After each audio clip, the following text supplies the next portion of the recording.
Peacemaker season 2 is truly an evolution of a character that we hated in the Suicide Squad movie and then learned to love in the first season of Peacemaker. But in this one, it's a more grown up, a more kind of sophisticated and kind of unraveling of this guy who just got his life back together when he discovers a portal to another dimension where his dad loves him and his brother's still alive. And what may look like an idyllic world might not be as good as he expected it to be when he realizes a deep, dark secret about this universe when his friends show up to kind of pull him out of that world. There's some great additions to this season, like Frank Grillo as Rick Flag Sr. Pretty dang good. He has this vendetta against John Cena's character, Peacemaker. And then we have Tim Meadows just owning this role of this Argus agent who's just this quick-witted guy with these really fun names and puns and these weird things that he says. I mean, when isn't Tim Meadows just electric? Then we got people like David Denman playing Peacemaker's brother, and he's just this kind-hearted, great guy who might be a little darker than he leads on to be. And then, of course, we have our 11th Street kids who are always fantastic. Like we're getting Vigilante. He's just more zany and out there with all these facts, and just we're seeing him at home with his mom, and we're discovering that he has a lot of money and a lot of drugs. Then Steve Agee as Economos is really put through the ringer in this season because he wants to do right by his friends, but he also doesn't want to lose his job, and he's a little spineless, but he's great.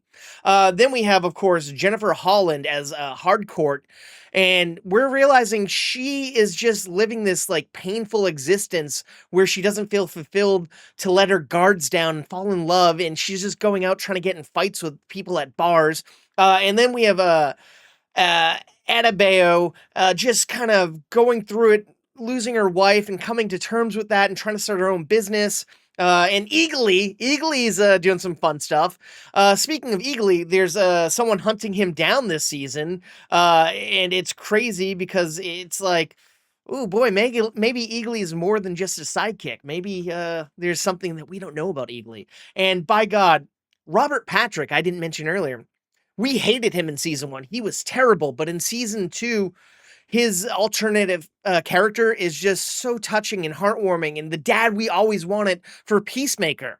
I gotta say, there's not a lot of superhero things going on. This is more of a character-based driven story.